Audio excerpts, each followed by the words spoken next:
All right, ladies and gentlemen, I'm just going to turn it down here a little bit. That was a sweet, sensual guitar jam from Norman Smith there. But we are back here at Neighborhood News, back in the saddle with George Webb. Things are looking good for America now. So, George, how you doing, buddy? Good. We're coming in a little hot with Norman Smith, but we'll turn down Norman a little bit. Norman did that yesterday, and I think the School of Rock guy is Vi. Yeah, I think it's VAI. So I wanted to throw the good shout out to Steve Vai. If you're an up and coming rock and roller like Norman Smith, you're going to be huge. Mm-hmm.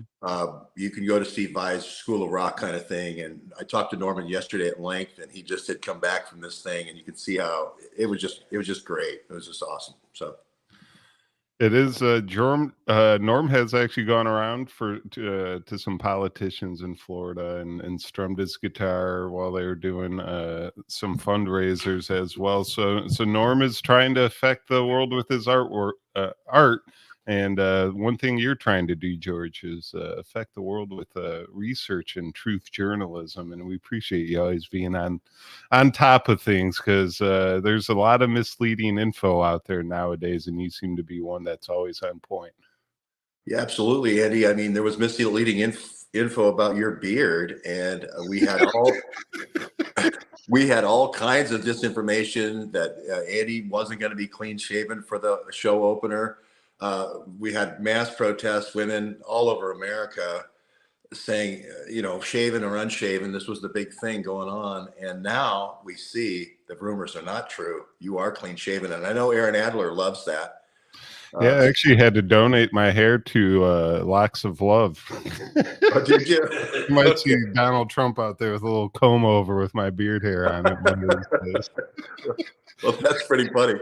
I did see a couple of people in the chat. I want to reach out to our friends in the Netherlands and Germany with their protests with the farmers. We're in a complete 100% solidarity with the farmers, and it does show how citizens can make a difference, and with their feet and their wheels. It's a beautiful thing, really, if you've seen these farms in Germany and Holland. It started in Holland, but now it's kind of, they're picking it up in Germany. And then I also saw John O'Loughlin. I saw he's going to be on at 11 o'clock today with Harley Schlanger and Dave Underdown, Paperclip Conspiracy. So don't want to miss that at 11. There it is. And the other thing I love about you, Eddie, is you're so quick on the graphics. I love it. So good. I was sitting here and I had some skills I needed to start dishing out again. So it was great to get the phone call to get the team back together. But yeah, Germany's out there. They tried to put some ESG laws into the agriculture department over there, and the farmers weren't having it, so they took to the streets and blocked all the roads and were throwing like manure on state capitol buildings and stuff. It was a whole party out there with the farmers, but we hope the elites kind of back down, because people need their food and farmers are important. Yeah, absolutely. So that's a big part of our morning show here, and we wanted to kind of just we in the intro I did real quick yesterday to Norman's noodling it up on the guitar with Steve Ray or Vi, excuse me. I just wanted to say why we created Neighborhood News, or why I went over to these guys to begin with. And you could tell it from your point of view, Andy, but I've been shut really hard with two big time media attacks. One was CNN in March 2020. The other one was 2 days before January the 6th by 60 Minutes. And you were there with me on the Potomac. And so you were a witness to it all. And I'm not being a crybaby, but I'm just saying, Alex Jones, they didn't go after for 2 days before January 6th. They didn't go after Tucker. They didn't go after James O'Keefe. They didn't go after Tim Pool. They didn't go after Whitney Webb. They didn't go after Donald Trump. They didn't go after anybody other than, sorry, it's me. So that's just a fact. It's just saying that it wasn't me. It was what I was the leader of, which was a citizen journalism, a group of citizen journalism journalists coming to Washington to tell the true story. And that's what they were striking out at, both in March with CNN and then on January 4th before January 6th. And so I just wanted to remind people all the places we went, and just look at all the coverage to all the swing states, not just swing states, but all over the United States.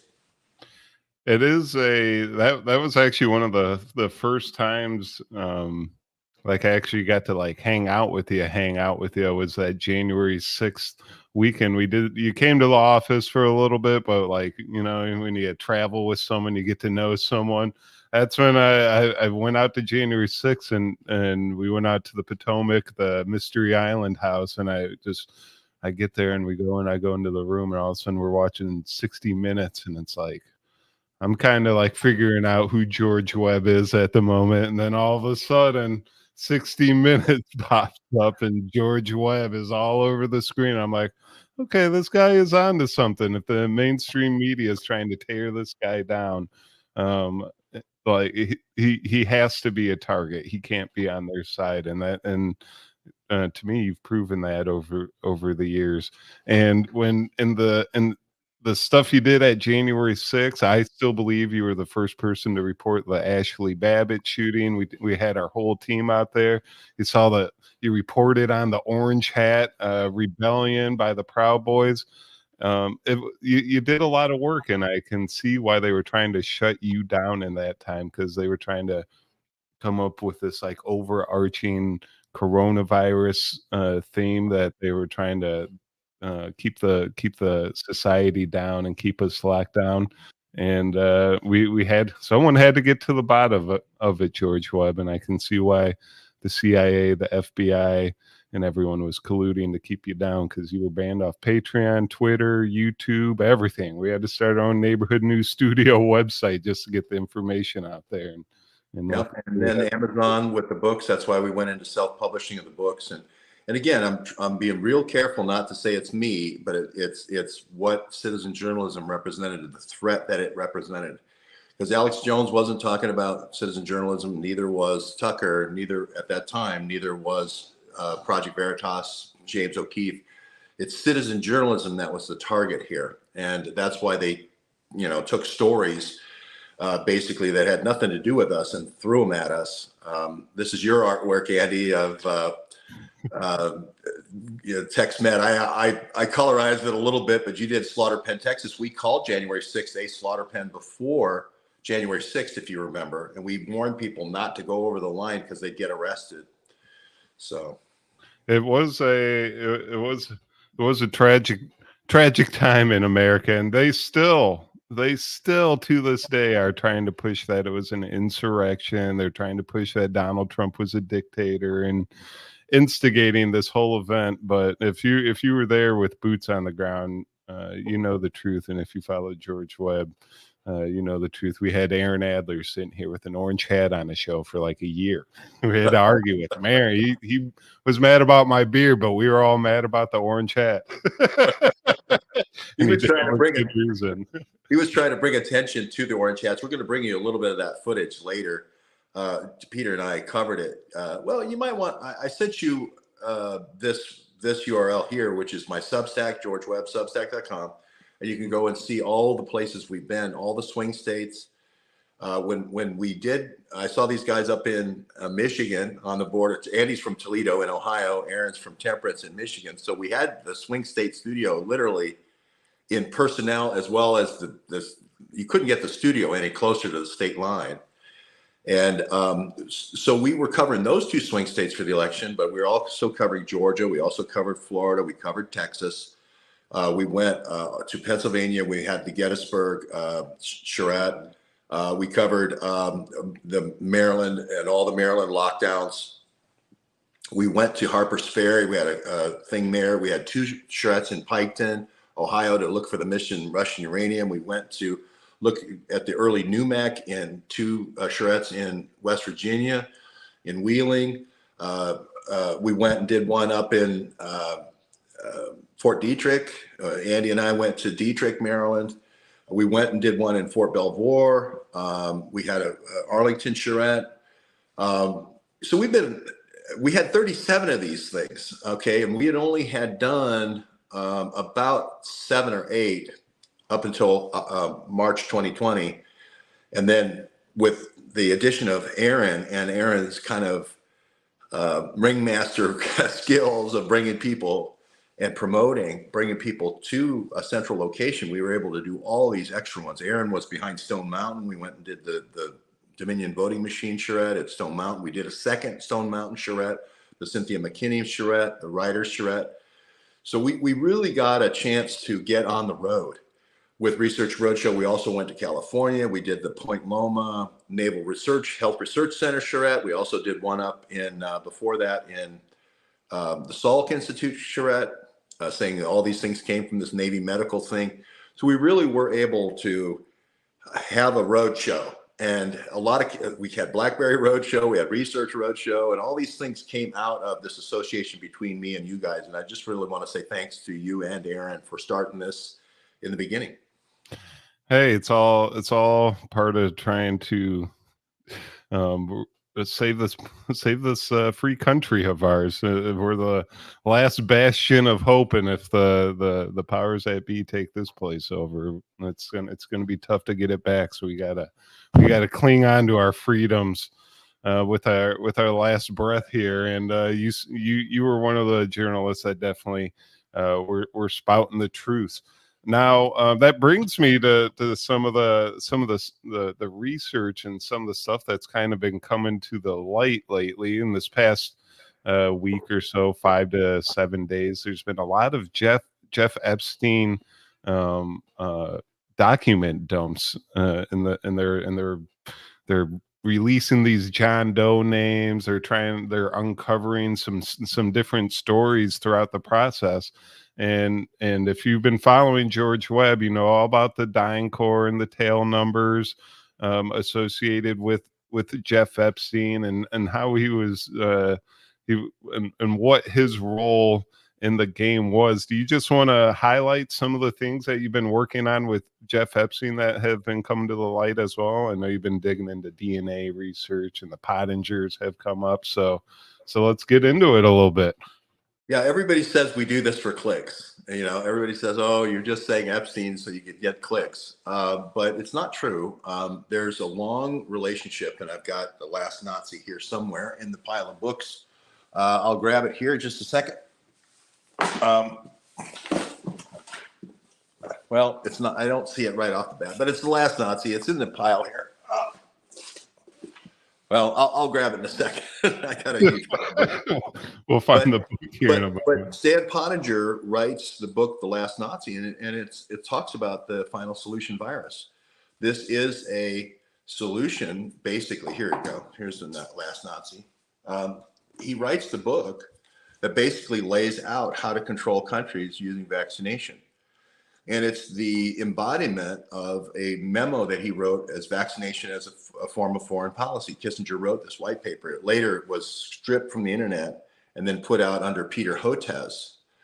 But yeah, you can see that where Stan Pottinger right there is one of the key search items that came out from the U.S. attorneys when they were looking through these documents. And Stan Pottinger is the guy who came up with the strategy. Now, Josh Lederberg, Stanley Plotkin, and other people like that were the technical Nobel Prize winners that went into this using vaccination to lock down and using vaccination to weaken the target population. But Stan Pottinger is the one who wrote the program. And Matt Pottinger is the guy who was there for the breakout of SARS. He's there as across the hallway in the Hong Kong at the Mandarin Hotel. And he's right there telling Trump what to do 20 years later with coronavirus.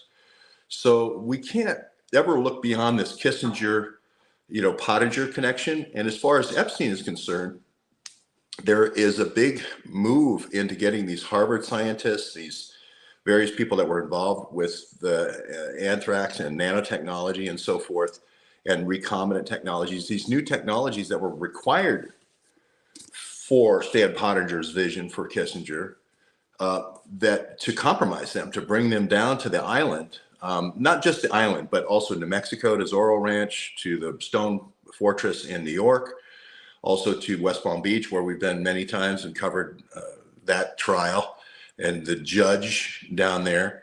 And there's, if people want names, Gabriel Otto from Freenome, which was it's a cancer genome project. There's Stan Pottinger. And most people, and you put Johnny Vedmore's show up there with Epstein. He's trying to say that Stan Pottinger was the good guy, and he outed Jeff Epstein, and that's completely incorrect. What it is Stan Pottinger's the other side of the vice, and Epstein's the other side.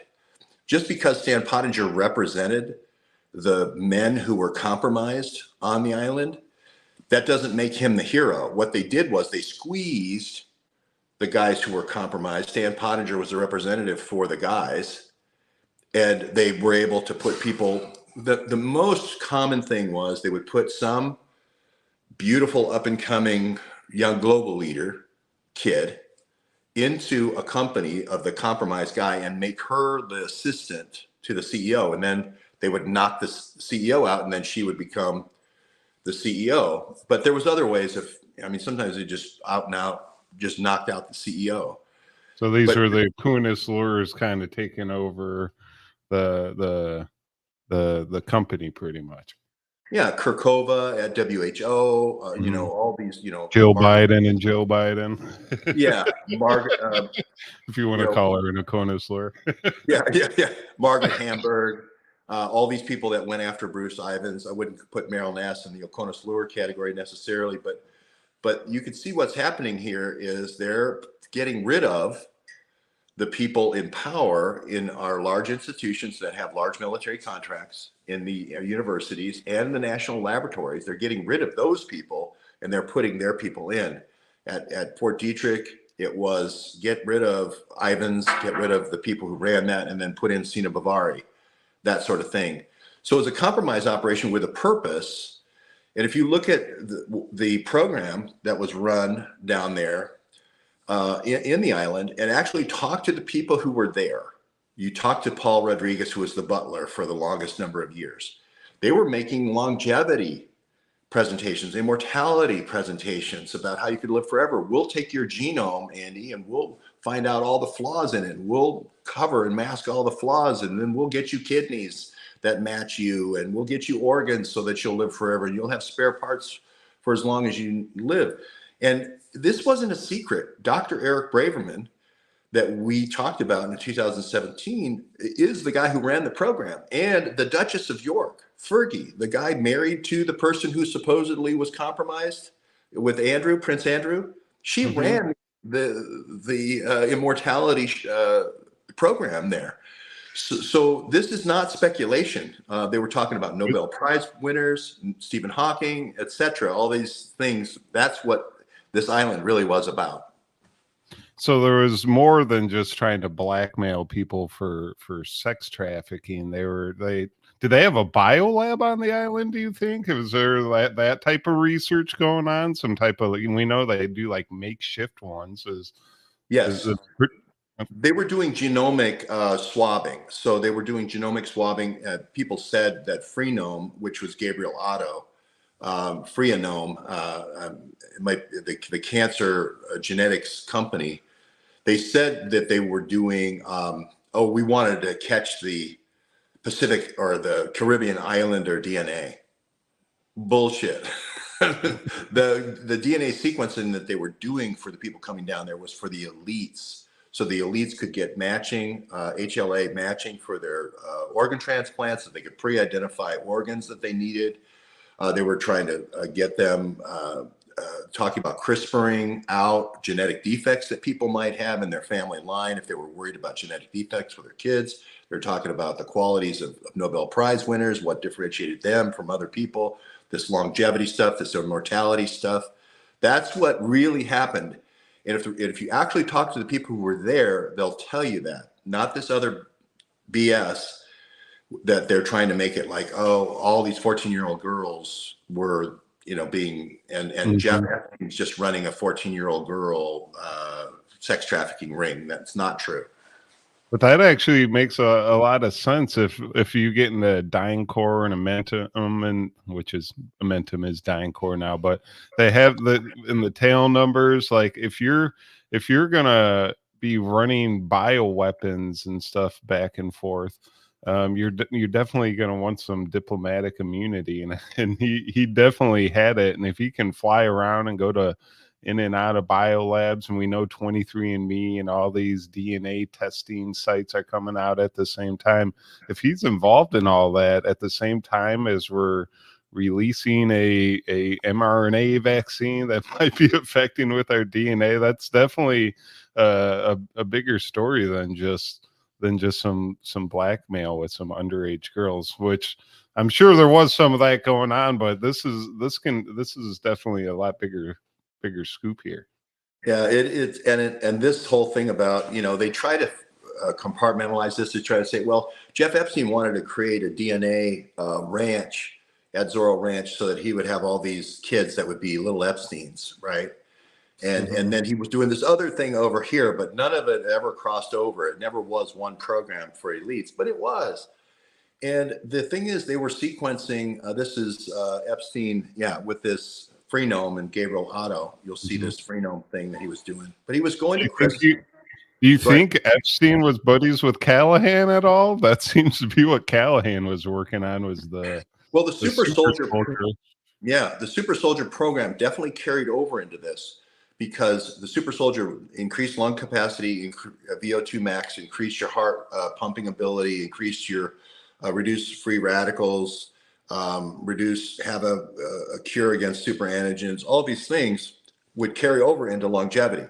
So there is some tie in there, but not. I don't have Callahan on the island, but I do have Dr. Eric Braverman with uh, General Petraeus, who ran this in Haiti. And we do have, again, talk to the helicopter pilots. People who have private helicopters aren't you and me, Andy. They're Mhm. the elites, right? Talk to the helicopter pilots. We talked to helicopter pilots and people who ran in these circles. And Bill Gates was flying to Haiti every month to check out this little colony of kids they had. Now, I don't want to get too much into the, sex trafficking thing. I'm talking genetics now. Mhm. And Bill Richardson, the head of the guy who gives out the top level clearances at the Department of Energy, is flying in a helicopter to the Zorro Ranch from Santa Fe with Jeffrey Epstein. These are not just sex trafficking low level operations. These are the highest level operations for the promise. You get in our program, you get 20 years extra in your life, and so does all your family members. You are against us, and you will die. It's just that simple for controlling power. It is, and I went out to Zorro Ranch. It's out in the middle of nowhere, New Mexico. It's actually, I don't think it's that far from the Oppenheimer Los Alamos lab. I think it's only like an hour and a half away. And that lab, the Los Alamos lab, actually worked on domain for the coronavirus with Robert Malone as well. They had a hand in developing the domain system.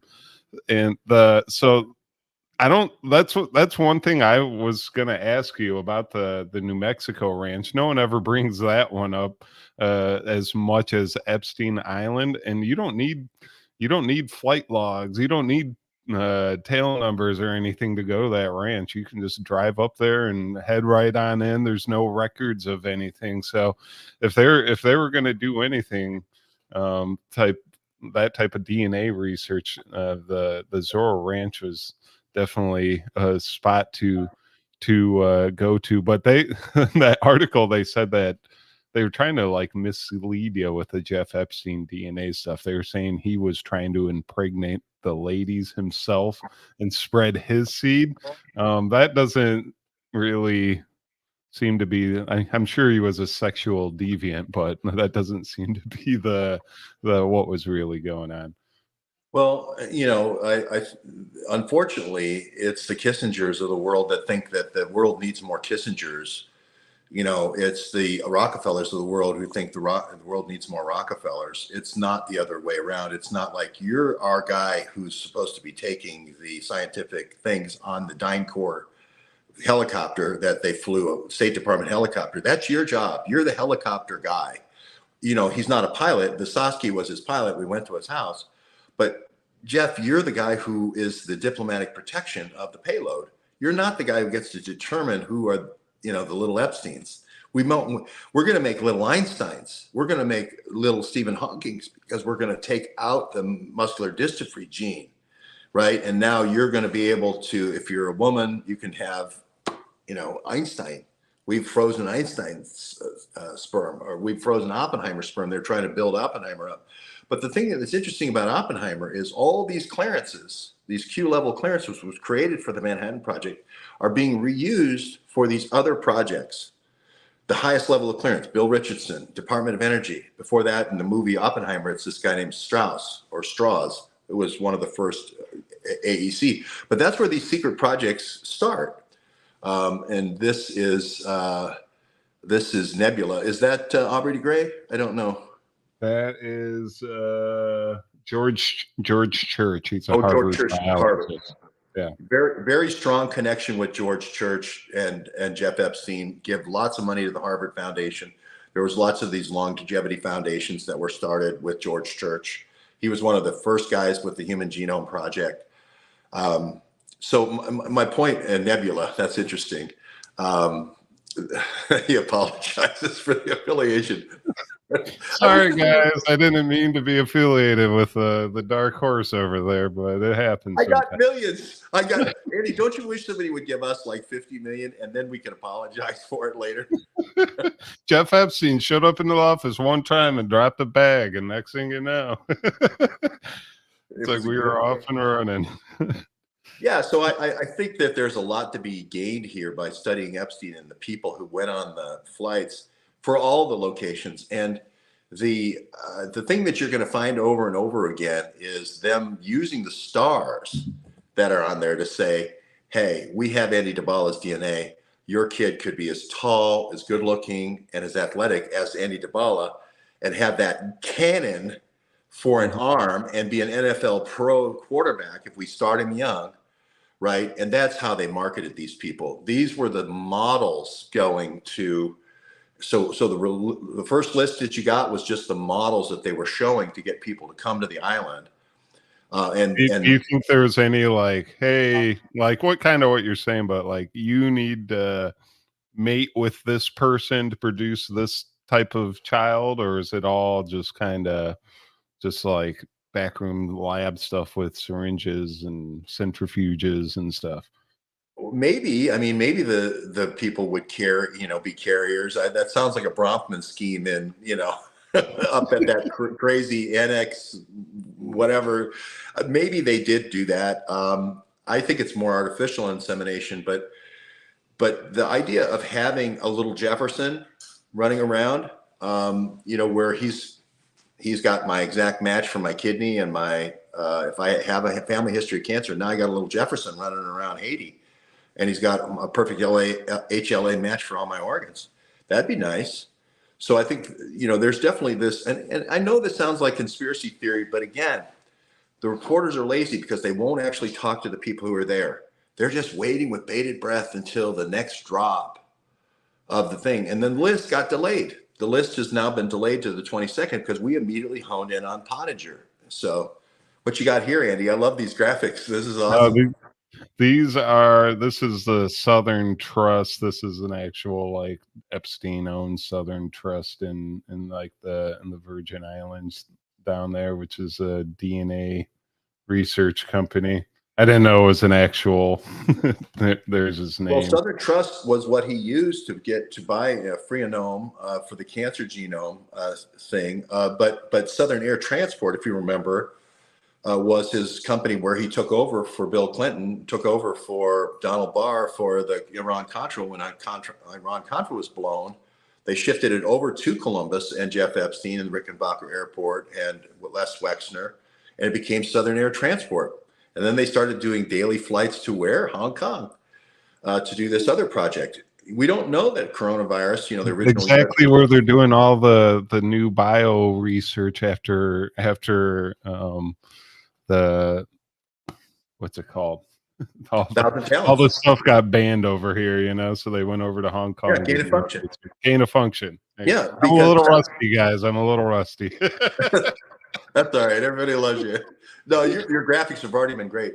But you're pointing to. I interviewed Bob Fitrakis in 2017, right before I went to Piketon, or maybe right after I went to Piketon to find the missing uranium that Les Wexner seemed to be brokering all over the world for the mega group.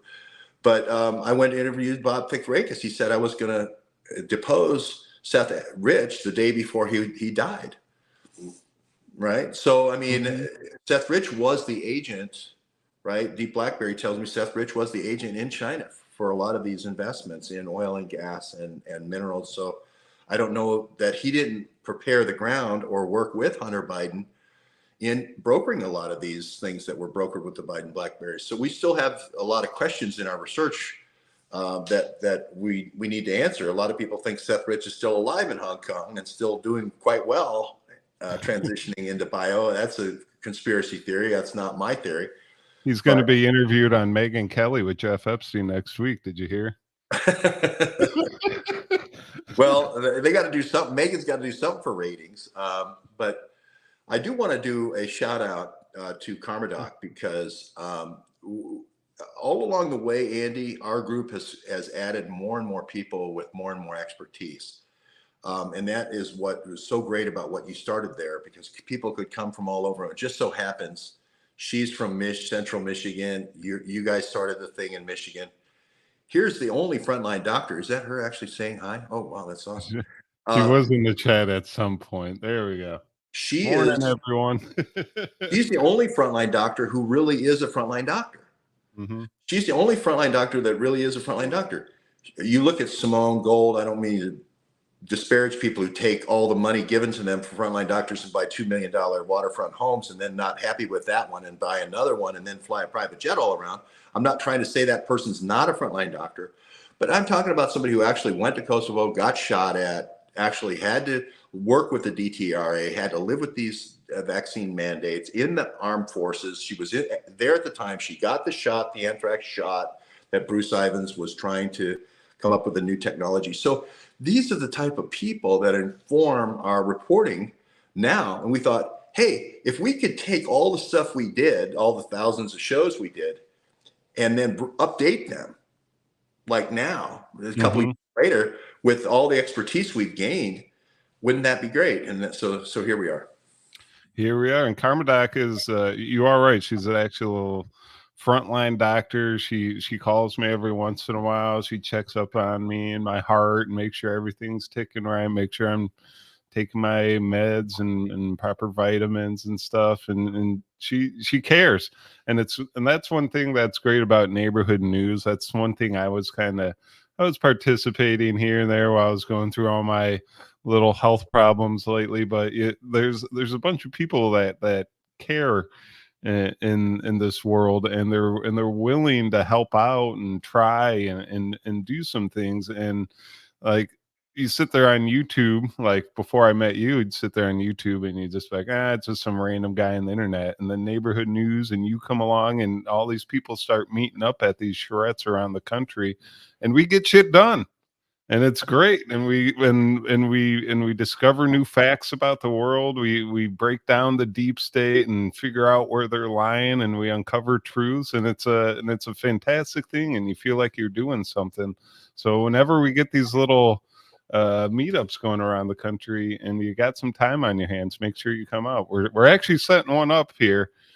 Supposedly Aaron's trying to get it started to come down here in my new home state of Texas, and going to do some fun research down here. And at the end, When is he thinking of doing that? we might be starting out here in Dallas.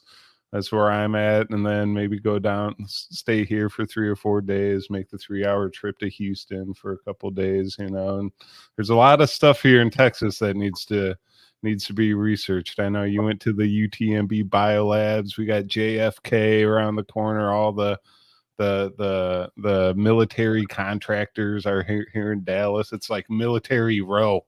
It's like DynCorp and like all that. It's just like one street where they're all on. And it's like, if you were Lockheed.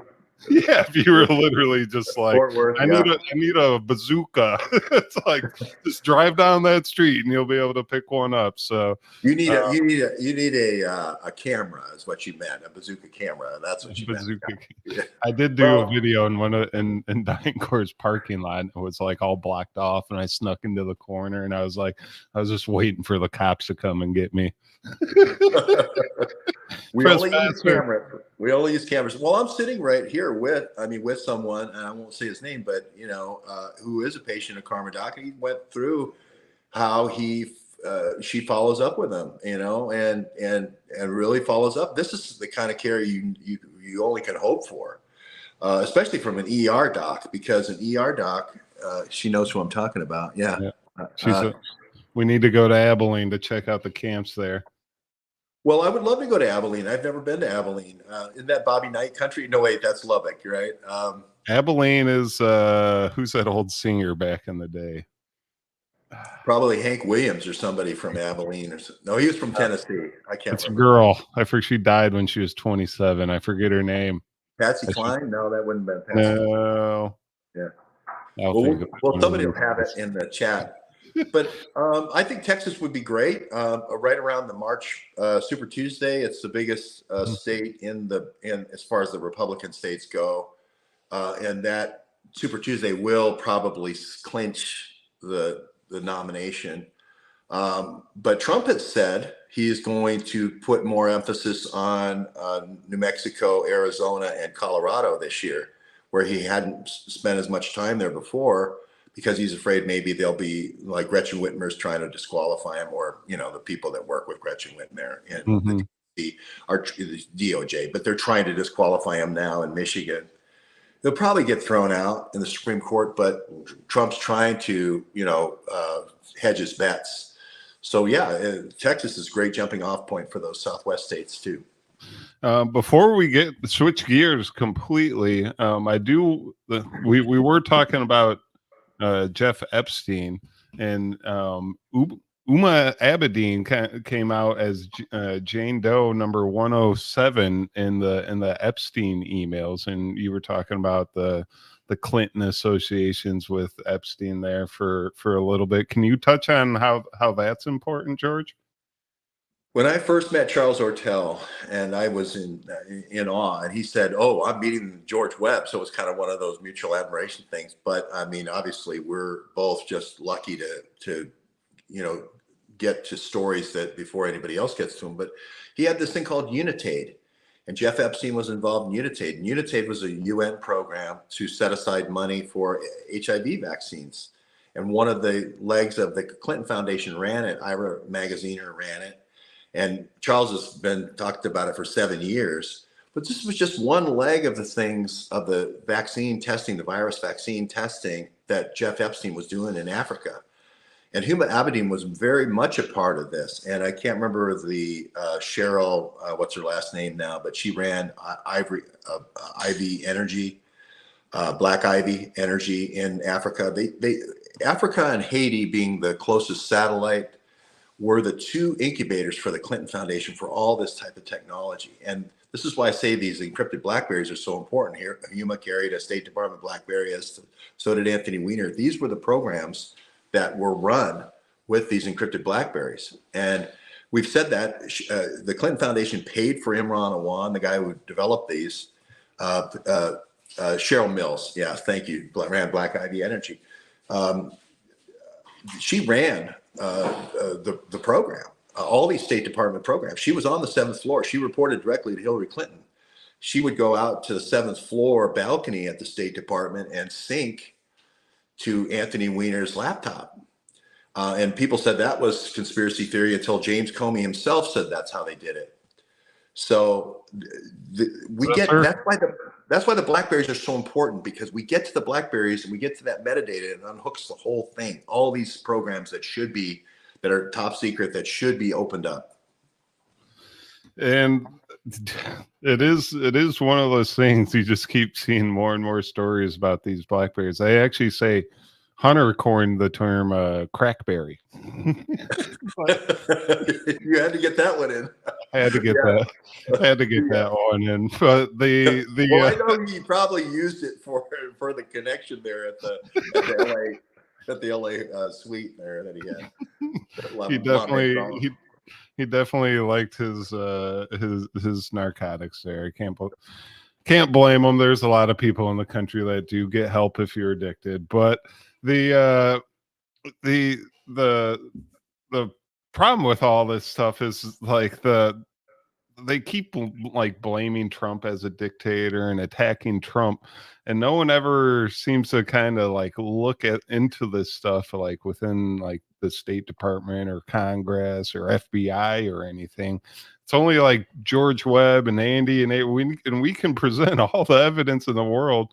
They don't really care. How do we get these people at B to like actually do something about these characters that are like taking over the world pretty much. Well, I hate to take a George Bush phrase, thousand points of light, but it really is a thousand points of light. It's 1,000 people. This was the original model that Aaron Adler had in mind with neighborhood news. Have 1,000 clubs, basically local clubs, where you got the word out, and then you could disseminate the information.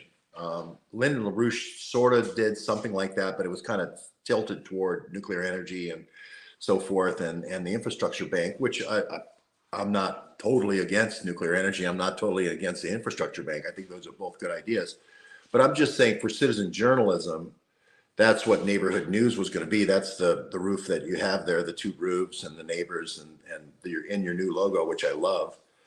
And I still think that's the answer. I think neighborhood news is the answer, not just our neighborhood news, but everybody's neighborhood news, because it's sort of like the old, you know, Patriots, the Sons of Liberty, and they would have these little letters that they carried between each other to get the news out. Mhm.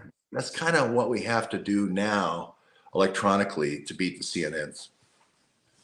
It is it is definitely it's tough to do when we're getting banned constantly, but it does seem to be changing a little bit, and hopefully Twitter can kind of stay free. Hopefully YouTube keeps their like little they've relaxed a little bit. I'll give them a little credit. They've relaxed a little bit.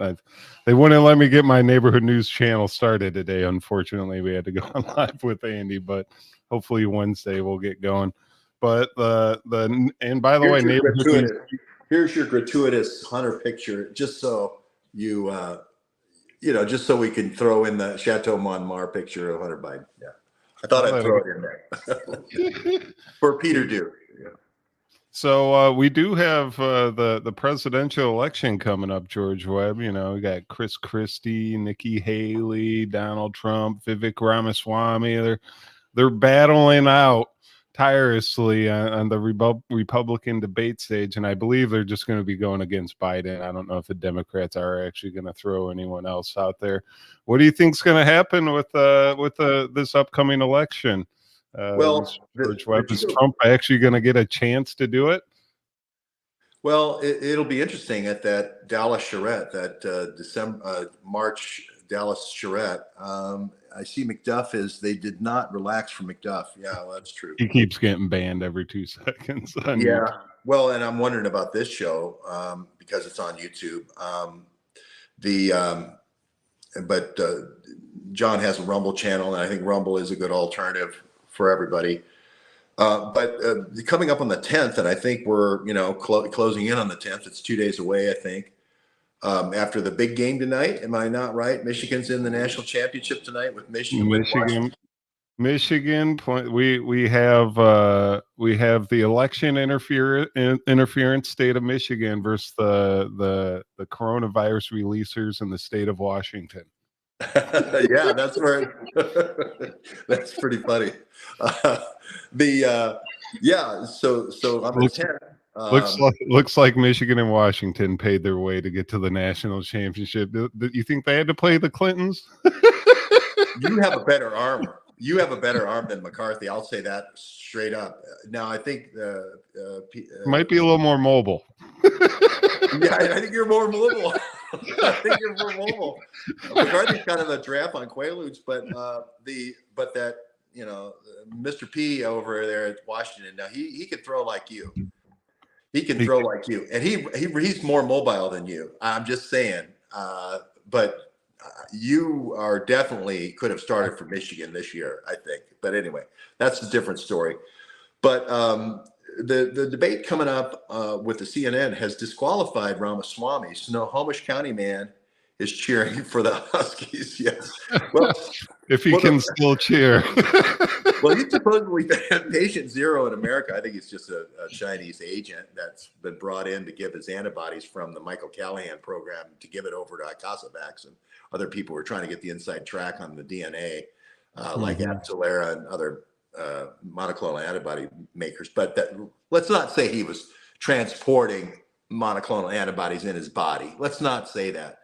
But the truth is about Snohomish County man is he's from Everett, Washington, and the Navy base up there is very closely associated with Bill Gates and the whole Navy medical program, which his father co-opted and has co-opted a lot of this Navy medical research, and he's represented the vaccine side of this thing. So it makes no surprise at all to me that the first patient zero was from Everett, Washington, near the Navy. That's also where the soccer team trained. Right. Mark Kulak went out and did a show out there at Everett. The U.S. soccer team trained there before they went down to TexMed and flew from the one down in Fort Hood, and went to China. So again, we've always looked at these places where these people create mass formation psychosis all the time. But getting back to the election, and I think you've got Snohomish County man there, yeah. And I think it's just a Chinese operative that's part of the USAID Predict program. But anyway, getting back to the election, DynCorp flight from China to Washington. Harry Harris, we know he co-opted the MQ-9 Reaper for all kinds of projects for coronavirus. We already know he sent the doped kits for the testing back to Johns Hopkins to create the heat map board, the scare board for the mass formation psychosis. So we know that Harry Harris, 7th Fleet Admiral of the Navy, ran the whole Navy medical health for the Navy. So anyway, as far as the debates go, Ramaswamy is out in the CNN debate. Nikki Haley will be there, and she'll be going up against DeSantis head to head. Trump will not be there.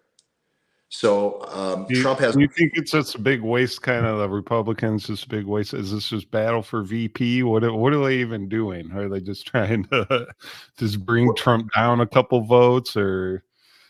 Well, they're going to make us have to choose, right, between after they take Trump out. The 4th of March could be the handcuff moment for Trump, the bracelets moment, the perp walk that we've always been anticipating. Because it's the day before Super Tuesday, and the perp walk right before Super Tuesday would be very effective. A lot of people in America wouldn't look into what are they doing with the perp walk. They just say Trump got perp walked, right, the day before Super Tuesday. And I think they're going to downplay Iowa as well. There's a bunch of people out there in the snow. George Webb was talking to them about the APHIS and anthrax and way long time ago. You don't really want to listen to those people. And then New Hampshire, oh yeah, that's a snow belt city. South Carolina, well, that's just the reporters trying to get in out of the cold. And then I think Las Vegas comes quickly after that. But then you're into Super Tuesday in Dallas. You're right there in the center of the action, Andy. It's amazing. And I think that's where they perp walk Trump. March 4th. So, maybe that's when we should have the charrette down here. Yeah. That'd actually be a perfect time. I think they'll perp walk him out of Mar-a-Lago and make a big raid, big CNN, Roger Stone type raid. So you're saying that's when they're going to hit it when it's going to be most effective for the most part? I'm not predicting that. I'm just saying if you were looking at the metadata, Cap Weinberger, you remember, for Iran-Contra, got perp walked a day or two before the election. So George Bush could say, I didn't do Iran-Contra, it was Cap Weinberg. It's an old CIA trope to perp walk the day before a major event. So do you think, I guess just switching to RFK a little bit, I know he's verifying a lot of the work we've done in the past and going over coronavirus and the vaccines and DARPA. And do you think RFK actually has a shot at all, or do you think they're kind of gonna just keep bungling him down and just not letting him get a chance? Well, I'm loving RFK Jr. for his confirming, live exercise that started at Wuhan military games. Oopsie, oopsie, oopsie. I think I know somebody who said that 3.5 years ago, and I got pummeled for it. That's on CNN. I mean, I love that, first of all, in Bobby Kennedy's latest book, not the one he did about Fauci. So, and he also talks about, just for some other researchers who are researching Johnstown, this battle that his father had with RFK with this guy named Otepka, this Office of Security, is another battle. And you can hear more about that with Dave Underdown and John O'Loughlin at 11. They're going to have a show about Nazi paperclip with Harley Schlanger. So that's going to be exciting. But as far as RFK is concerned, yes, you're exactly right, Andy. If they take him off the ballot in Maine and they take him off the ballot in Colorado, and Trump doesn't get 270, right? Or Trump gets perk blocked on March 4th, right? And you don't get 270, it's thrown into the House of Representatives. And then all you have to do is take out two guys, and McCarthy is already quitting. So you take out one more person, right, from compromise operation. Now the Democrats have the majority, and they put in Gavin Newsom, or they put in Hillary Clinton, or they put in whoever they want, or Joe Biden, which I doubt it's going to be Joe Biden by then. And everybody says, oh, how could the front runner at this point be eliminated? And I'll remind you of what Hillary Clinton said the last time when she was behind Obama in August before the election. They assassinated Bobby Kennedy in August. That she said that. Bobby Kennedy got assassinated in August. You don't never know who the candidate's going to wait until the end. By them, she probably was pointing at herself a little bit. Yeah, like she said, Bobby Kennedy died at Ambassador Hotel. We had Ivy Hale's son, Robert Allen Hale, had provided all the girlfriends for Robert Kennedy. So we knew right where he was at the Ambassador Hotel. We dog walked him into that slaughter pen with Sirhan. So we're all good here. So anyway, there you go. Yeah, there you go. It says Senator Hillary Rodham Clinton defended staying in the Democratic nominating contest on Friday by pointing out that her husband had not wrapped up the nomination until June 92, adding, "We all remember Bobby Kennedy was assassinated in June in California." That is actually amazing that when Robert Allen Hale candidate. When Robert Allen Hale is arranging your night guests, and he's the guy who blew the head off of the daughter of Connolly, of Connolly's daughter, right? As she was disturbed on the couch when he came home. Robert Allen Hale, the son of Ivy Hale, the guy who had the F-111 jet, and he had the Convair intercontinental missiles, and created General Atomics for the MQ-9 Reaper, ICBMs. That Ivy Hale, sniper for the FBI. His son blew the head off of the daughter of John Connolly before the assassination because she was playing with a gun on her couch when he came home. They'd only been married 44 days. In order to save her, he took a shotgun and shot her in the back of the head in order to help save her. I don't think that's really helping. I think disarming her from the gun may have been better than blowing her head off from the back with a shotgun. He got off on that. Now, if you want to say who might shoot John Connolly a year later, I start with the people who blown the head off of the people who are relatives in the car. So there you go. We can look into this in Dallas when we do our Dallas show. Yeah, we definitely got some stuff in Dallas. We'll have to go to Hale County and see what he has going on over there. I'm assuming it's named after him. Well, the only thing I got on my list, we've kind of hit almost everything. The just to give a little updates on kind of where we've been. Well, I know everyone knows where you've been, George Webb. They all still follow you, but just for neighborhood news studio fans, the you've been doing some work with the biothrax, and you're saying solve anthrax, you solve Corona 911. Can you or you could solve Corona? Can you touch on that a little bit? Sure. Any weapons program has a time of flight more than a year or two. It's usually decades. In the case of anthrax or coronathrax, it's 7 decades. So all the way from 1951. Isn't it interesting? Mossad's formed in 51, and that's the year that anthrax the program starts with William Patrick III. Just saying.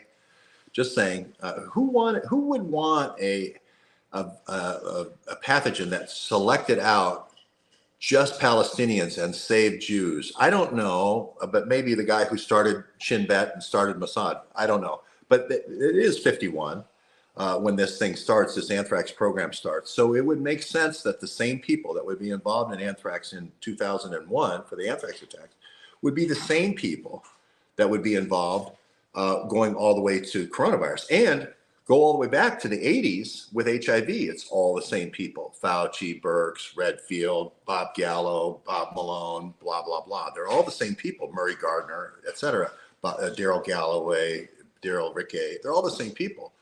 That's your first clue that they're connected. It's all the same players. Mark Kulak has made this point as well on his shows and research. I have Mark's little video you wanted me to play pulled up if you wanted. Well, yeah. If we go to the part where the Navy guy is making the presentation, if you look at the people we talked about with the anthrax, Mark and I are in violent agreement, I guess, that if you solve Corona, in order to solve Corona 911, you have to solve anthrax 911. So we're in violent agreement of that. We're also in violent agreement that Daryl Galloway, Bob Malone's business partner, the CIA business partner, is really important because he comes up with the Navy's plan to swab the noses, to do PCR, and then to do blood samples to capture monoclonal antibodies. And we'll play it right there in a second. So my point here is Daryl Galloway wrote the program for anthrax, for DNA vaccines, right before the anthrax attacks. He's also the guy who wrote the program for the DNA collection scheme right before coronavirus, or way back when at Ohio State and Battelle Labs, that we're having now. You can see the pattern here. We're going to develop bio-based targeted weapons, but we can't do that successfully unless we do the bio collection, unless we collect everybody's DNA. We won't know who to target. How will we know who the deplorables are, right? And so if we don't have testing for travel, because a lot of the deplorables aren't going to get the vaccine. A lot of deplorables aren't going to get swabbed with the nose or the PCR. Mm-hmm. So where are we left? We have to shut down travel. We have to make it so you can't come to work. We have to have all these other schemes to do the collection. And then finally, we'll get them all so that we can target them. And it's just warfare 101. It's like you come up with a biologically selected weapon, but you don't have the target's biology, it's not going to work. Mm-hmm. So what you're going to see here, and Mark makes the point of ViCal, which I certainly think ViCal is a big player in DNA vaccines. But the guy who came up with DNA vaccines, recombinant DNA vaccines, is Bruce Ivins. You have to remember that the new recombinant technology that he was talking about in 1998, this is being exfiltrated through Ohio State University, through Daryl Galloway, out to California, out to ViCal. So you're going to see these guys all stand up, all these Navy guys all stand up. And then you're going to see the ViCal CEO stand up. And it's going to become very obvious that they're trying to take this technology and exfiltrate it out of the military to ViCal. So this guy is Hoffman with the Navy, and we'll play his clip here. So they're trying to go from private to public company with ViCal, so they can make money off the product, essentially. Yes, and so they can all invest in these technologies. Okay, that's pretty much what DARPA does. Private Here we DARPA. Go ahead. Yep, private DARPA. This is from Housatonic Live 3, Mark Kulak's video. And that means that it's quite likely that this DNA vaccines would be stable under field. I may have been a little October 15th, 1998. Well, and Three years before September 11th, 2000. Go ahead. And what I'm saying is he makes a point about DNA vaccines, and I keep making this point over and over. mRNA is very unstable.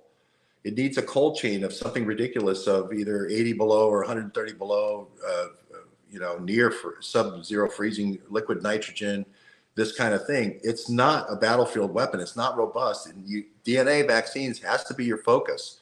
But again, I don't want to miss the fact, and Mark seems to think maybe that Ivans is associated with the older emergent biosolutions, which is the cell culture, and that's not the case. Ivans is the one in 1989 that showed at the Winchester conference with MI6 at Porton Down. He's the one who showed the DNA capability and the recombinant technology with the protective antigen gene. And so this is a critical idea that Bruce Ivans is dead, and they're taking the secrets off the body, like a thief after they blackjacked somebody in the middle of the night would grab a wallet out of somebody's pants.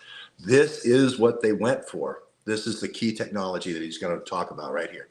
Killed Bruce Ivans and stole his bio wallet. There you go. It's a good way to put it. One. The person being interviewed here is United States Deputy Assistant Secretary of Defense and Public Affairs, Stephen Hoffman, United States Navy, Naval Medical Research Center, Bethesda, Maryland. Stephen Hoffman does have a Wikipedia page. Can I just stop you right there, Andy? With Stephen Hoffman. Yeah. Sorry, I didn't mean to do that much lead up. No, that was great. I just was going to say, I used to go out to Silver Spring, the Navy Advanced Medical Research that I went to. I'm not saying that there wasn't in Bethesda, because we went to NIH and Task Force and I went there. But there was a thing where Imran Awan was putting people out in Silver Spring. And I did a couple of shows out there at Silver Spring at the National Medical Research Center in Silver Springs. That's where I thought the Navy was, but I could be wrong. And I just want to throw that out there for people who have done a lot of research. Here we go. Hoffman says in this, we're going to play from 7 to 9, maybe 8 to 9 or 8 to 10. And then we're going to play a few minutes towards the end. Okay, 2 minutes towards the end. Dinosaurs were, the DNA was extracted, and dinosaurs were made from it. And that means that it's quite likely that this DNA vaccines would be stable under field conditions. That's particularly important to the military, and it's of extreme importance to getting vaccines out for children in the developing world, where one of the things that limits our capacity to immunize them right now is the lack of a cold chain. We don't know that for sure because this is only the first human testing. Isn't the cold chain problem still a COVID-19 problem? Yes. Isn't it odd that all the mRNA vaccines, no, man, not everyone agree with this, but some of them have problems and challenges because of the cold chain requirements? Have you heard that before? And can we stop right there, Andy? 20-something years ago, 25 years ago. And my point is, when they came out with the idea of DNA contamination a little bit later on, they're opening up the idea that they could be testing a DNA vaccine at the same time they're testing an RNA vaccine in the shots. They're telling you about the RNA.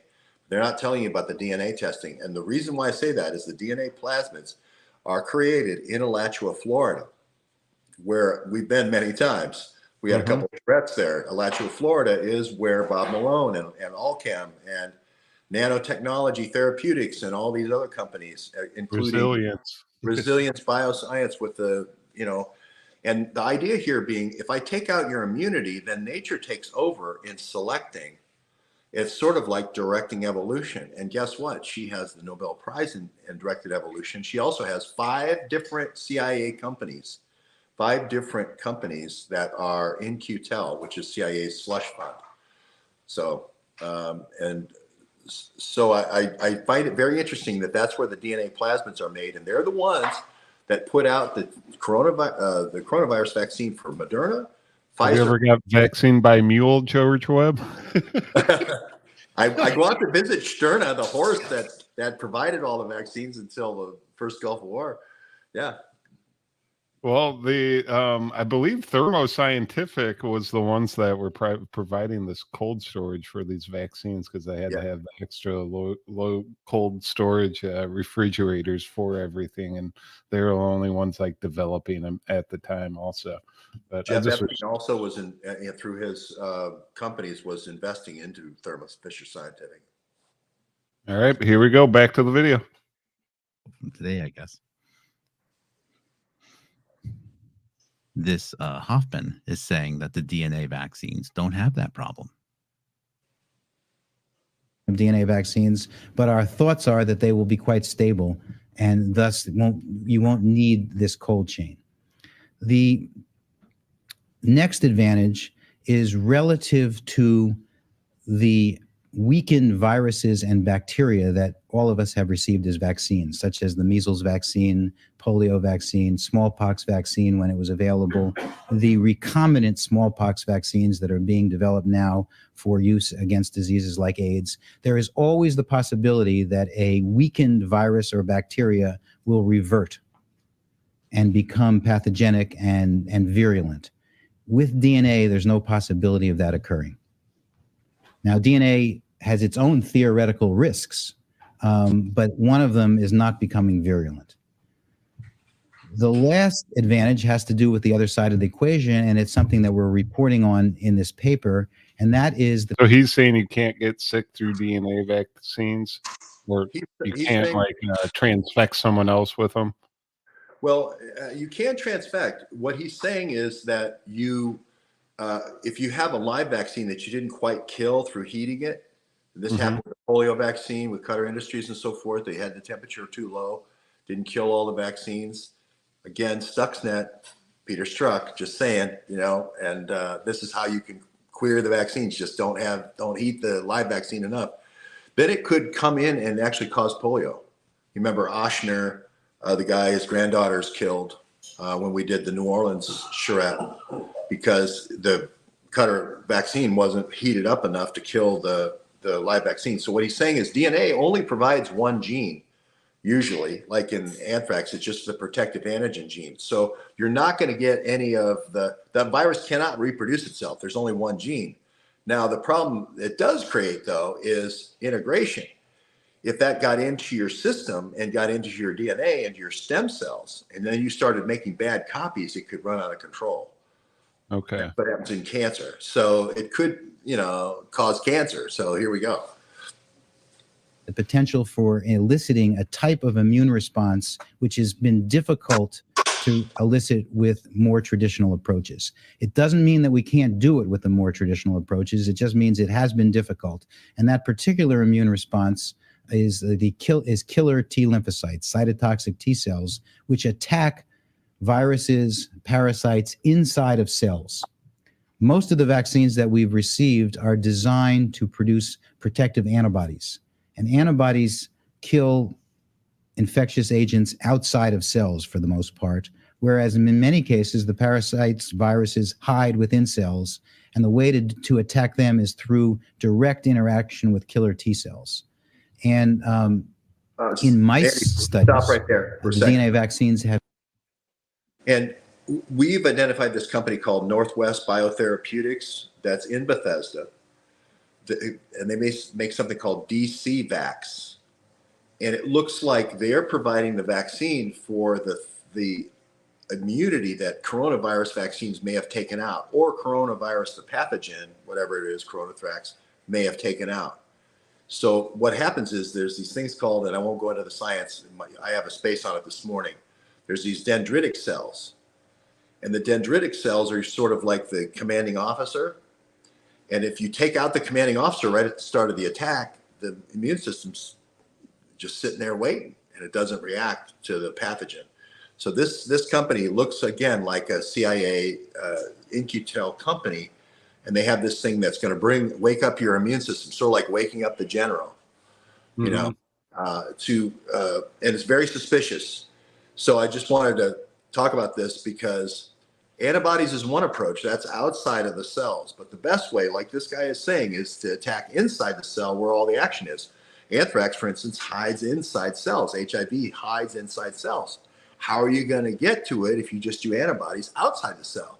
You only get to it if you go through the dendritic cells to signal the killer cells or T cells inside the cell. And that's why I think they focused on this. This is the thing that Dr. Sun Shang is talking about. This is the thing that John Brennan is talking about, is this ability to communicate through these dendritic cells. DC Vax is the same thing. Northwest Therapeutics is the same thing. And that's how we're going to beat it.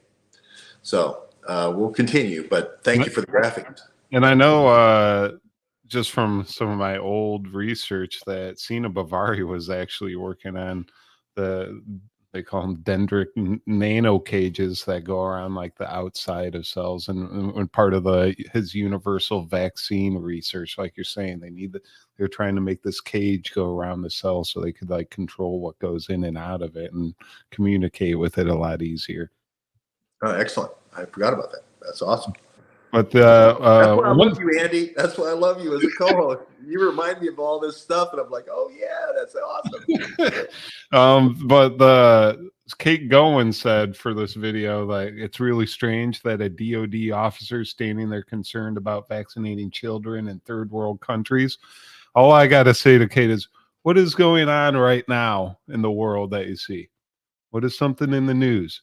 Migration. You see people coming from these third world countries coming over the border. That's been like 2 million of people a year since Biden became president. All of Europe flooding them with migrants. This was part of like the plan. If you read some like Agenda 2030, Agenda 2050, is to get the migration out into the first world countries. And before they did that, they wanted to make sure everyone was vaccinated. So they didn't want all the third world unvaccinated coming into our populations and getting us all sick. So they had to make sure they're on top of it. I think it's also a great way to get antibodies because children have more stem cells. Like when you go into puberty and so forth, they go from nascent cells to making billions. And that's another possibility for genetic therapy. All right, here we go with Stephen Hoffman, more of his press briefing and about. It seemed uniquely excellent in that regard. And one of the reasons for that is because immunologists know that the best way to elicit this type of response is for the foreign material to be produced inside of the host cells. That's the best, most efficient way for the host to make killer T cells. I told you that what we do with a DNA vaccine is administer the DNA, it goes into the recipient cells, the foreign material is produced there, and that is the most efficient way that we know of eliciting this killer T cell response. Now, I'm not sure if he's talking about DNA administered using a adenovirus vector or if it's going to be electroporation. It's not clear. Okay. Stop. Make Andy. no mistake. Go ahead. So what electroporation is, it's this high voltage. And because of the nature of the electrical nature of the cell, it will create a temporary pore for a few hours. It's not opening. There's another way to do this called voltage gates, sodium voltage gates, and you can open the sodium voltage gates by giving calcium and so forth. There's other ways to do this, but this is an artificial pore that you're actually creating, and you're trying to get stuff into the DNA. You got two hurdles here. You got to get into the cell first, right, for the cells to be made, but then you also have to get into the nucleus if you want it to take, if you will. And so there's two hurdles here. There you go. You got before your pulse, during the pulse, and after the pulse, and it's all affected in different ways. Yes, and that's why I say this Northwest Therapeutics company is interesting, because they use this pulsing idea of the dendritic cells. And the dendritic cells it's like sending a message, it's like the Rothschilds intercepting the Waterloo message, the results of the Battle of Waterloo and getting it to the Bank of London before the king does. You can start, you can have the cell do what you want it to do.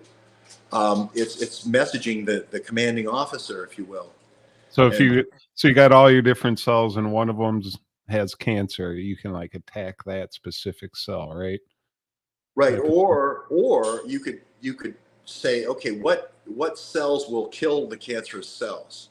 Oh, okay. Right. And if I have a peroxisome or some kind of a cell, a Taxol is, let's say some kind of cell that your body can make. Peroxisomes is the one which is basically just like a big bottle of hydrogen peroxide that your body makes in a little vesicle, and then send it out to the cancer and kill it, or some other methodology. But the idea is your body itself in your DNA is making the thing that's going to go kill this, right? And that's the idea of getting to these dendritic cells.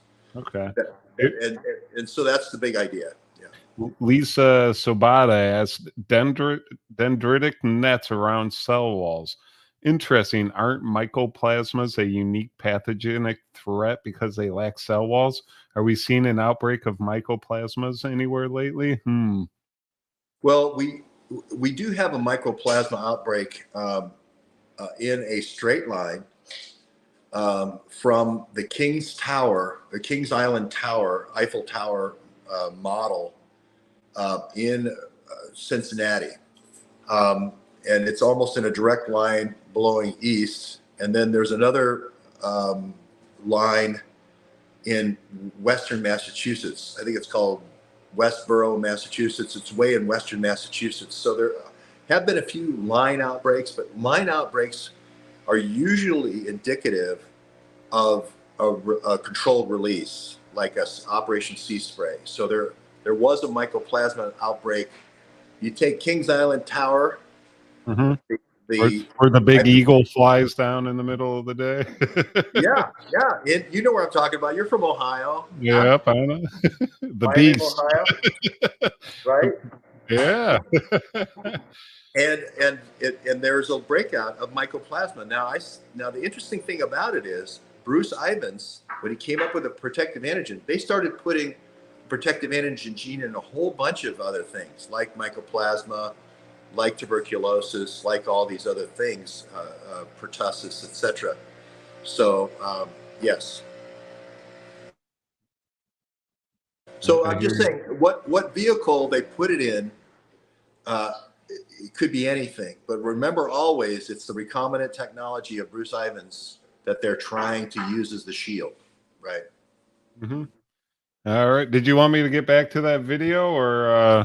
Yeah. I think Mark has an effective video, and Mark, I think, might be under the wrong assumption that I don't think Vical is important in the story. So I thought I've said it enough, and so I figured, well, what better way than actually play his video to show and have him say it to show that I believe that Vical is an important part of the story. So it's sort of a knowledge branch here, but I want to let everybody know that I think this is also an important part of the story. It's a part of the mosaic, okay? It's part of the mosaic.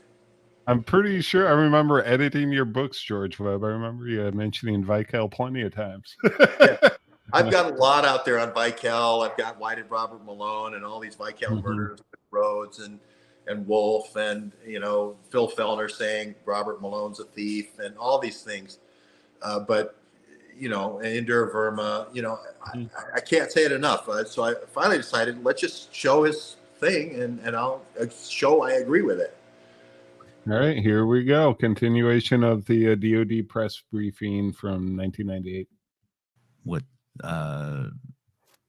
Dr. Stephen Hoffman, I doubt he's related to Dustin Hoffman, but you never know. Here is saying he's talking about transfection. 23 years before the transfection horse race of COVID-19, they were still talking transfection.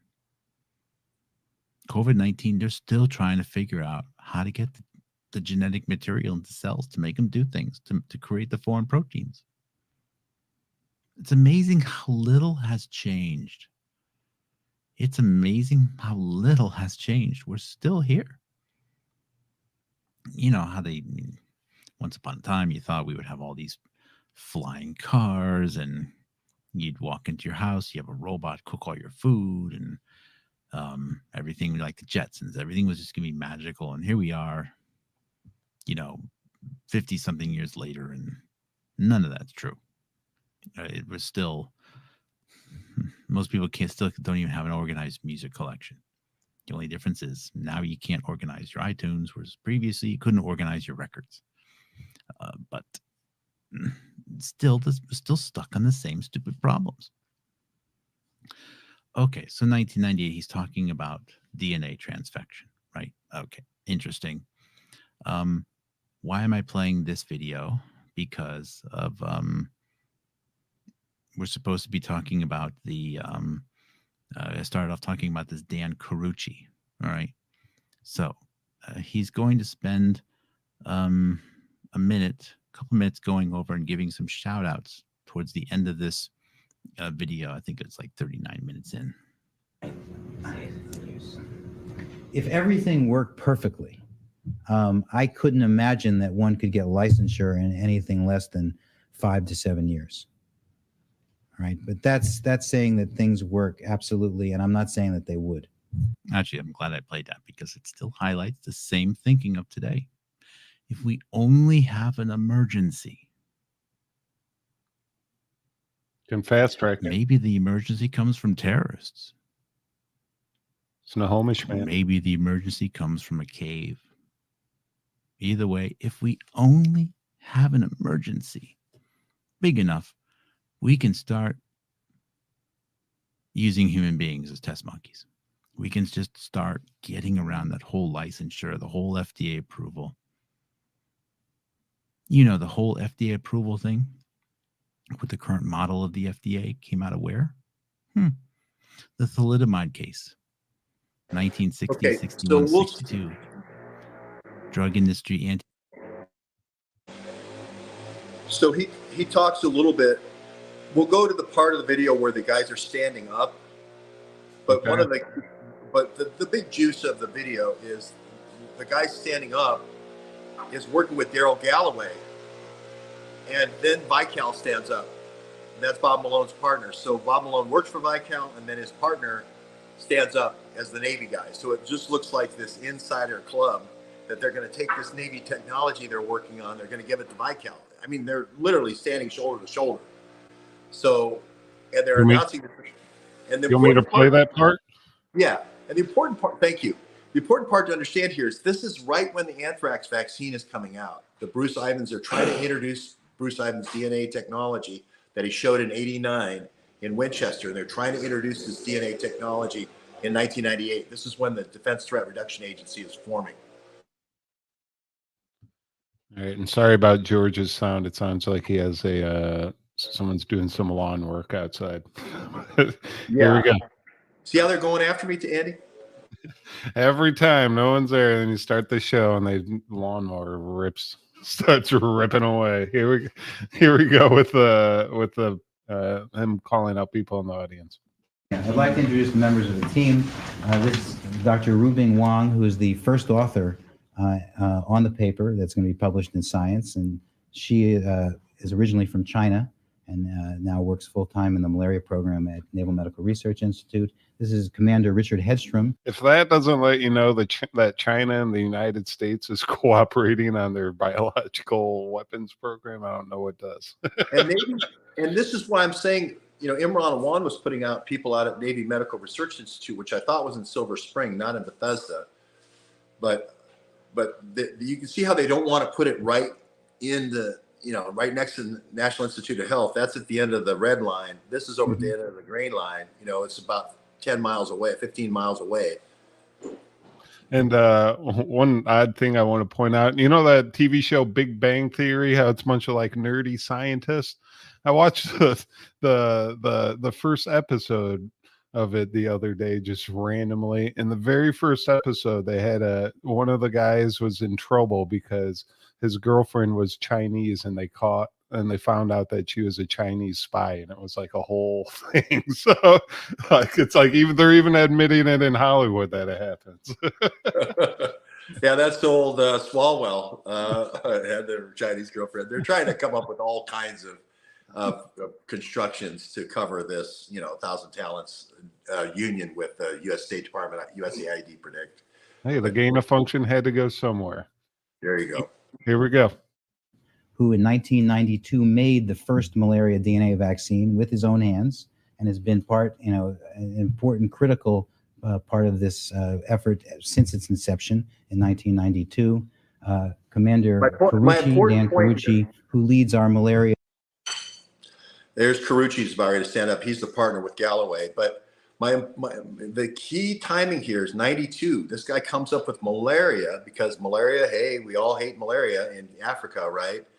But the key thing is Ivans has shown this technology, this recombinant technology in 89 in Winchester. And they're trying to figure out how do we get this stuff out, right? So that we can market it. And Vical is going to be the Navy's vehicle here. That's the big idea. This is why you remember when Michael J. Bennett came to from the Navy in San Diego, came to our charrette 3 times. Remember the Jimmy Hoffa guy, not the Jimmy Hoffa, John Gotti, hitman, came to our thing, 3 times? 3 different times. Yeah. So what I'm saying is there's a tight bind here between Navy and then San Diego, and then rolling this stuff out to commercial enterprises like Vical, which is in, not far away there in San Diego. This is why we go there, by the way, because you get a lot of resistance. You get John Gotti's bodyguard coming over. Andy, I think you spent the most amount of time with the John Gotti bodyguard. I did spend some time with the John Gotti guy. I thought he was on our side at the time. He tricked me. He might have been, but it's a subtle thing. Mm-hmm. Hey, I lead a team of 50 guys who are of this motorcycle gang, and I love you guys to death, and I love what you're doing here. And then he leaves. It's just kind of a subtle message. They didn't send over the Girl Scouts for selling us cookies. You know what I'm saying? Mm-hmm. Well, that was Dason. But let's not smear Dason. Andy, I will say this. There's an interlude. You're shockingly handsome. Everybody knows you're Brad Pitt wanted to be you because you could throw, and you're tall and you could move, right? So Brad Pitt wanted to be you. I'm going Brad Pitt 7 years in Tibet. Right. He wanted to be you. We know that.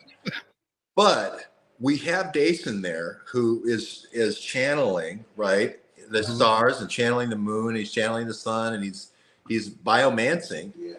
He's doing his right on the deck. Everyone we're across from the Stan Pottinger's Nixon White House. That's where Stan Pottinger wanted Nixon to have the Winter White House. We're across the street.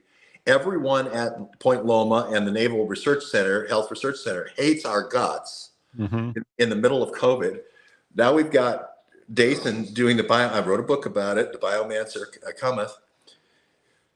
Of course, the most beautiful woman, right, who's playing keyboards for all these weddings, and the one place you could go in Point Loma for weddings, of course, across the street, of course she's going to see Dason biomancing, and the rest is history. So we lost a few, but it opened up beds for us because remember we were double bunking. Aquinas lawyers get the best of us, that's her job. Anyway, that's a little aside. Yeah, we like to have some fun on these charrette trips as well, ladies and gentlemen. But we are, I don't know, do have let's just do the Cerrucci and Galloway's blood brother will stand up, and then the Vical. We're almost there, Andy. We're almost there. I was going to say I got a couple more things to bring up, but okay. Here we go. A genome sequencing effort, which is going to be published in a few weeks. So Dan Carucci is there. Dan Carucci is a big part of this. He's a big part of the DNA vaccine program all the way back since the 1990s. Went on to work with Darrell Galloway. Darrell Galloway, of course, we know his longtime association with the Defense Threat Reduction Agency, Robert Malone, and DNA vaccines. Matter of fact, writing a DNA vaccine white paper at the time of September 11th, 2001. It was just being published. DNA vaccine against anthrax, even. That's pretty specific, and even crazier still with Ohio State University. Dan Carucci, I'm just looking at his LinkedIn, and it's part of the NIH right now, and he definitely went to the London School of Hygiene and Tropical Medicine. Mr. Peter Daszak. And also Jeremy Farrar, Mr. Tropical himself. Yeah. Wellcome Trust. Yeah. See, partnering Here we go. with Battelle, which is one of the 3 potential locations where the strain of Ames anthrax was sourced from. The first major advance there. And Dr. Alan Schreiber, who is the chief executive officer of Vical. That's right. The chief executive officer of Vical is also there. Now, This Andy, bizarre company, I should say. Go ahead. Okay, and that's all we need to play. I just want to convince Mark that I really, really, really, really believe that Vical is important in this whole story. I think other parts are equally important, but I just wanted to start out our first show with an olive branch to say, hey, we're not ignoring Vical. I've written a lot about it, but I know people get busy and they don't have time to see the stuff I've written. Not discounting Vical, not saying that a lot of these people didn't go to Eros, which is the tuberculosis thing where they try to put the protective antigen in Bruce Ivins' protective antigen in the tuberculosis. And I'm not saying that they didn't try to do it later with other things, with MI6, with pertussis, and it could be mycoplasma. It could be a lot of other things, malaria. You know, we need something infectious to carry this thing, right? Mosquitoes would be one particular, idea. So I'm not trying to limit it down. I just don't want to get boxed in to say it's got to just be this one thing. Vical's out of business in October of 2019. So there's it's going to be hard to make the case that they did coronathrax, right? The fact that they all went over to Inovio and Stanley Plotkin is important. And I believe David Hone and all these other characters, Dave Weiner and all these other people that are involved over the program over a long period of time are important. That's the full flight of the arrow here. But you don't understand that they robbed the wallet off the dead body of Bruce Ivins. You lose the critical connection to anthrax 911. So that's the part I just don't want to see lost in this. So Andy, what are your other things that you got going? Well, I just have some questions for I asked the audience for questions yesterday and this morning. So here's one. Does George think that this program is a form of democide? If yes, what can we do to stop it before more people die or are injured? We have evidence and people are suing. But I don't think they finished their comment. But ... Could you repeat the question for everybody? Okay. Does George think that this program is a form of democide? If yes, what can we do to stop it before more people die or get injured? I'm not sure what democide is. I think it means, like killing the people you don't want, that you don't like in your democracy. I think it's a form of slowing people down. Non-lethal is legal. There's no biological weapons convention. There's no BWC codicils against non-lethal. And as long as you do non-lethal, you're okay. And that's why I think there's so much effort has been put into super antigens. That's why I think there's so much effort that's been put into things that cause inflammation or reduce immunity, right? So that any kind of little pandemic or breakout, if you don't have an immunity, will take you out, and it'll sort of be a directed evolution. The strategy becomes, don't worry about trying to worry about taking out immunity and worry about causing inflammation. Don't worry about trying to come up with a super soldier, if you will. All right, here's another one. Actually, I just lost it. It updated on me and it moved my question. A couple of Ohio questions that I wanted to answer. I'm sorry, I got funny look on my But Dave says, why didn't I go to Cedar Point instead of Kings Island? I've never been to Kings Island. I never would go to any place the Cincinnati Reds would take their children. Never. I went to Cedar Point again and again and again. As a matter of fact, if you remember, we had a Sandusky charrette around NASA John Glenn, and also where they did the testing of the space station. The lunar rover. The lunar rover, yeah, yeah. Well, all the extra vehicular things that are tested there, right in Sandusky. When we went to the old Army base. So again and again and again, you'll find we don't ever go to places where Cincinnati Reds took their kids. Never. Even though we might have saved the mycoplasma sea spray, Mhm. no, Dave is right. That's why we had the charrette where we did in Sandusky. Yeah, we heard Kings Island has super sprayer events, so we want to avoid that place, you know. But yeah, Dave also commented on Ohio University versus yeah, Ohio State. Market calls it Ohio University at Ohio. It's like, we'll let it slide. We'll let it One slide. of the He's gals messing that up some Battelle connections, so we'll point that to Ohio. one of the Somali gals that was associated down in Salisbury, Maryland. She had a place down there. She was a Somali, like what's her name in Congress, one of the squad, Talib. Talib, Uh, yeah, Rashida. She was from Ohio University, and I always thought that the Rodens with the trucking company, they're going over to Athens. We had them going back and forth between Piketon and Athens, which are two towns along the Ohio River. I just remember that. I can't remember her name, but she was a Somali gal that we actually had the 123 drop box address because Salisbury's where they make all the chicken vaccines. Mm-hmm. I can't remember the guy's name who made all the chickens, not the one in Arkansas with Bill Clinton. Tyson, but then there was another set of chickens that were a part of the national stockpile for making vaccines that Mm-hmm. was in Salisbury. So this gal showing up in Salisbury, always the one, Ilhan Omar is the one in Congress, but I can't remember the gal's name who was the Somali gal that they brought in. But you get the, you get the idea here is we're bringing in foreign operatives and we're dropping them into where our vaccines are made. Would that be a way of querying the vaccines so that they add something in that the Department of Defense wants? Mm-hmm. They're coming in under their visas, their State Department visas. They're bringing these people in and they're planning them with the 123 drop box, 123.congress.gov. Imran wants Tegawa. Yeah, Tegawa was her name. Tegawa. I can't remember. She was associated with Tegawa. This goes back a long ways, but somebody will remember in the. I've been trying. I can't find it. I'll look for it.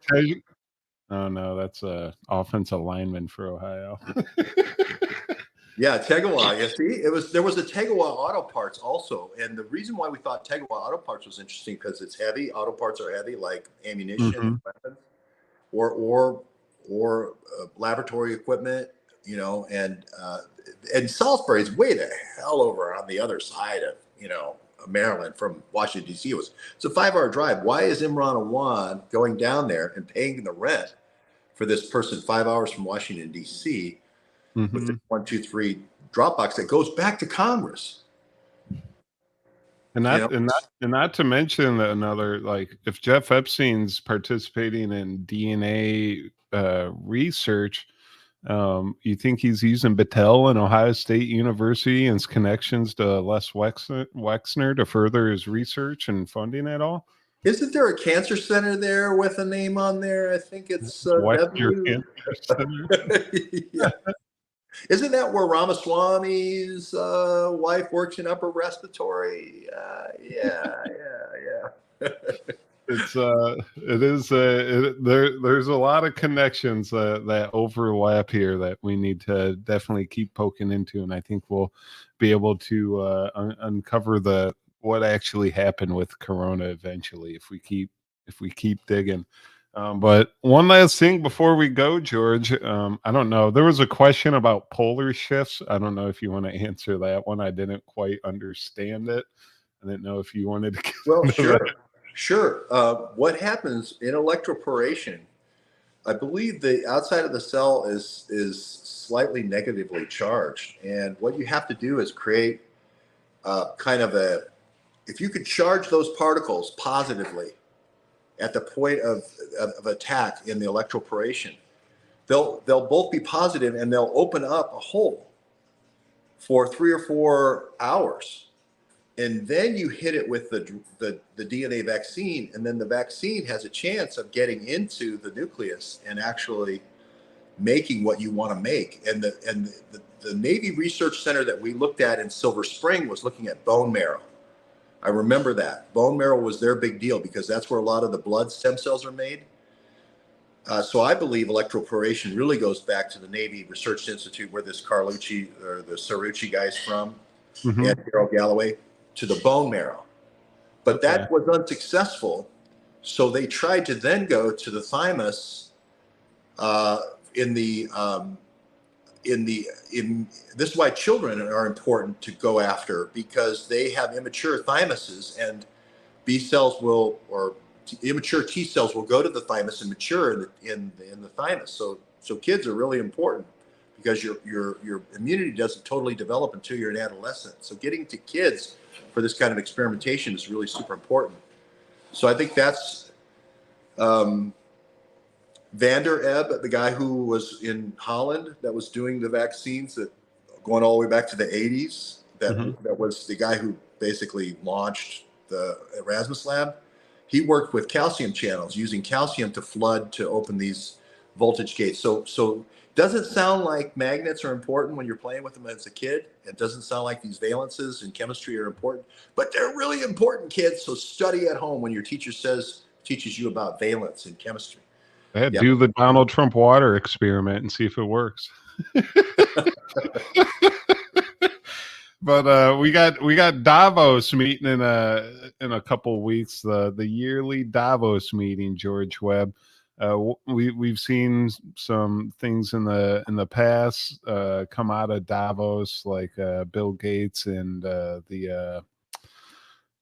sorry, it's Gavi, and some other things that have kind of they've implemented their strategies on different governments in the world. What do you see coming out of Davos this upcoming year, George?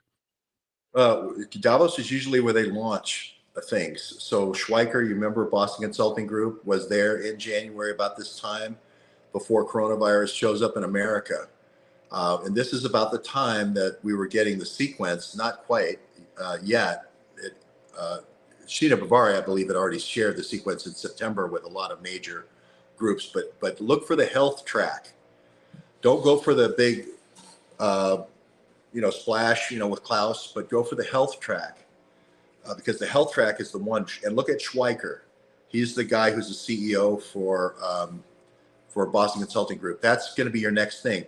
If he starts talking about a flu epidemic, stock up on, your penicillin. All right, George Webb, given some solid advice.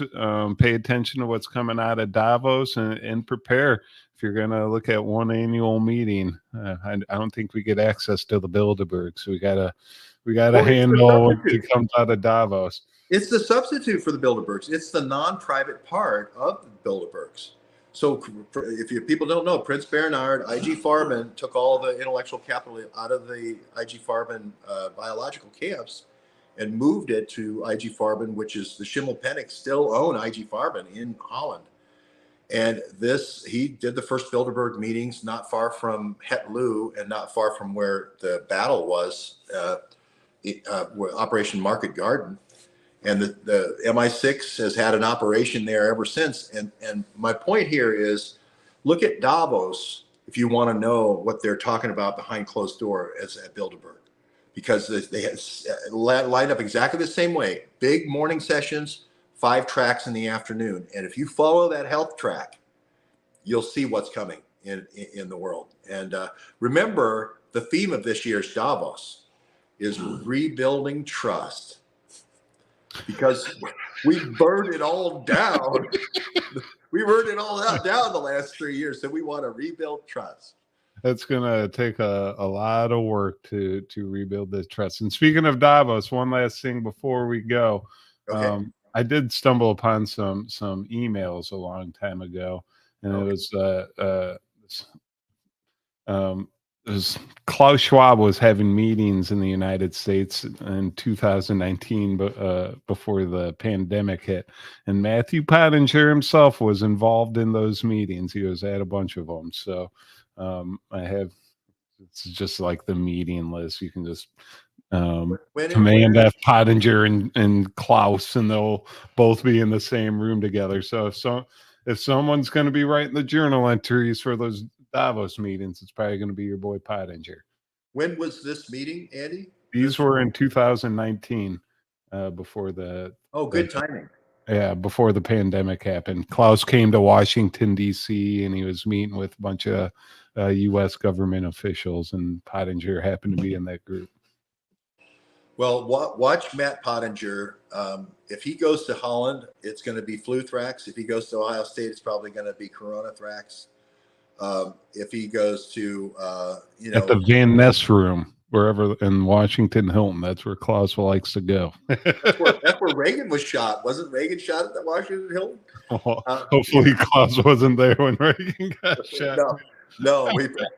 Yeah. Where was Klaus? He was there during 9/11. So, Where in the world is Klaus Schwab? Isn't that a game? Carmen San Diego. Where in the world is Carmen San Diego? We'll get you a speakers list, Andy. We're going to go ahead and get you a speakers list. Past speakers. Let's look at some past speakers. I'm looking here for some favorites of yours.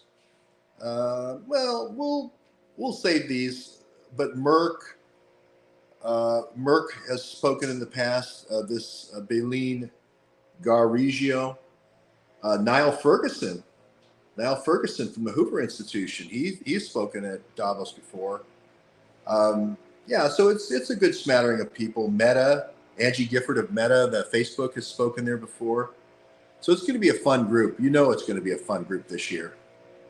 This year, I have that Klaus was in these meetings. He was they were covering select, it says right here, Select USA meetings. And Select USA is a federal investment promotion agency facilitating job creating business investment into the United States and raising awareness for the role of economic development in the U.S. economy. So Klaus was just trying to get some people in some high ranking positions here in the U.S. Yeah, these are sort of investment councils. And again, I reach out to my good friend Tucker Carlson. When you interview Mark Epstein, talk to him about the Humpty Dumpty Society. Talk to him about the little investment club they had in Congress for flipping countries. That might be, as long as you have Mark Epstein in front of you, why not talk about Humpty Dumpty? And again, Imran Awan and also some other folks in the U.S. House were parlaying that information. So it might be good to talk about. And somebody here has reminded me, go ahead and hit the like button and subscribe and retweet and add some kind of metadata saying, hey, I loved it when George gave Mark full credit about Viscount. Or, hey, I love it when, Andy mentioned whatever, the Matt. I loved it when Andy shaved his beard. Yeah, whatever. That'll get it. Yeah, whatever. But add a little metadata when you retweet it or when you comment on it, and then that way people will get an idea of what's in it, so they don't have to watch the whole 2 hours. But I think this format's great, Andy, because we cover so many stories. There's like 10 stories we cover all at once, rather than having to watch every day of the week for 3 or 4 stories. We can cover a lot more in this 2 hours, and so I really like the format. I love it too, and we look to keep it going. We'll be back Wednesday at 8 a.m. from 8 a.m. to 10 a.m. and same thing on Friday. We group it. What's that? That's Central Time. So we're that's Eastern. That is true. Andy had to wake up a little earlier. But all I have to ask is, we've got this big Dallas charrette coming in the early March. Is there a place, and don't say the name of my significant other, but is there a place there, or should we rent a hotel room? That's all I got to ask the question. Well, George Webb is most likely probably going to come and stay with me, but we'll get, we don't have that big of a space, so we're definitely going to have to do like a little Airbnb or something. But Aaron said Aaron said we're going to do some research and we're going to get it covered, and we'll all chip in to cover the cost of it. The Airbnb. Okay. Yep. Okay. So, Sounds good. Sounds good. I won't. I don't want to horn in on your family life there. oh, you can definitely come in here. That's no problem, Mr. George Webb. You gotta come directly into the studio either way. But everyone, make sure you go tune into McDuff and Dave Underdown. They're going to be kicking off here in about 4 minutes on one of McDuff's banned YouTube channels, Rumble. I forget which one it is now. Somebody put it in the chat. Somebody put it in the chat before we go, if you'd be so kind, because then people can go right from this over to there, because this stuff with Otepka, it's the story of our deep state fight between the CIA and the FBI.